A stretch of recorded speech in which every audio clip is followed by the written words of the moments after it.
Now let's head out into the field with Jenny Linich of Keller Williams Realty. She's at Fort Mill. Let's find out what she's got going on.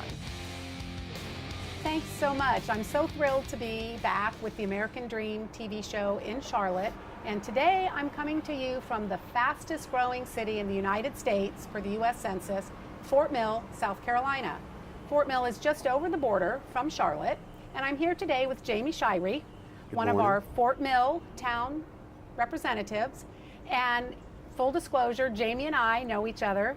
Jamie took his real estate classes from me, and we are both residents of Fort Mill. So we'd like to talk to you a little bit about Fort Mill today. Yes. Thanks for joining me. No, thank you for inviting me. This is a pleasure.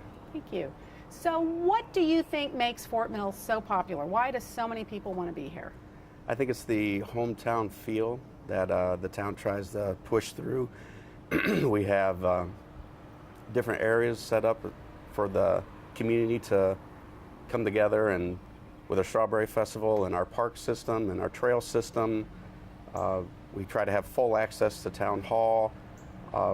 We like it when people come down to the police station and to the fire station.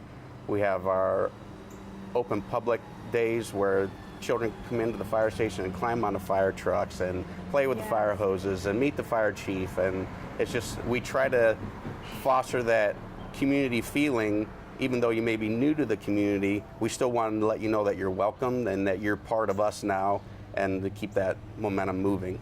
And I've actually experienced that myself. I've had one of my client events at the Fort Mill Fire Station. And the firefighters were so gracious, and of course they got a lot of pie. They were wonderful with all the kids that came and letting them see the fire trucks. We're very fortunate with the staff that we have, from the firefighters, the public works guys, our police staff, our staff downtown. They all have that "we are Fort Mill first" mentality. That's awesome. And one of the big things we like about Fort Mill, along with the small town atmosphere, is the proximity to Charlotte. Charlotte is a large city. It's, I think you told me, the largest city in North Carolina. City in North Carolina. Largest county. Mecklenburg County is the largest county in North Carolina, and we benefit from that as to having the Major League sports teams, museum network that they are able to come together with. It's the financial center of the South. The jobs that come through Charlotte filter down into not just us, but our entire county, York County. So the proximity of that, and being on the 77 corridor, which South Carolina has always had ideas of bringing and fostering growth along the corridor, and we just happen to be sitting at the head of, we are the gateway of South Carolina. Right there. And so that has brought a lot of residents. It's also brought a lot of commercial development. So we seem to be having a pretty good balance of influx into the area. I know from the residential real estate side of things, we are at about 40% new home closings to resale closings, and the market is still pretty tight, pretty much a seller's market. Yes, it is. With the residential commercial, we have a formula that the town actually uses so that we have a balance of, if there's going to be X amount of homes, we need X amount of commercial space to support those homes. That all goes in. We're redeveloping our ordinance. It's our Unified Development Ordinance, UDO. We're putting that together, and it's going to modernize how we are looking at the new way Fort Mill is growing, instead of just putting a house here, putting a house there, and not having a plan behind it. We're using a model that has been successfully proven across the country to show proper balance between residential, commercial, private, public, and park system. Well, having been in the real estate industry for over 25 years, I know sometimes that can be a challenge with managing the growth, maintain the values and the lifestyle that we have here while benefiting from the growth. It is, and that's one of the hardest things about the job, is that we have to keep one eye on what's happening today, and we have to keep another eye 10 years out into the future as to how everything's going to mesh together and coordinate together.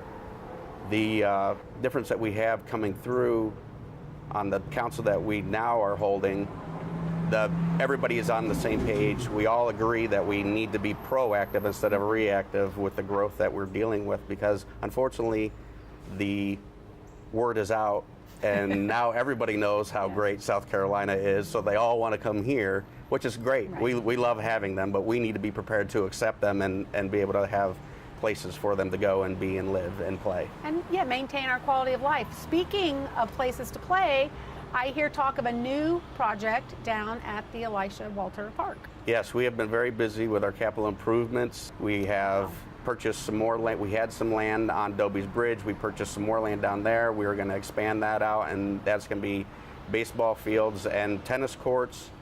Nice.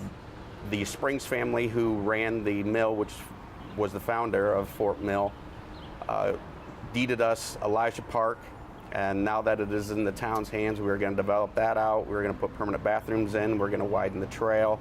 We're going to put a amphitheater in. Wow. We're going to increase the play area. There's a lot of things happening in the town that we're excited about, and we hope that the residents are excited about. Oh, I think that sounds great.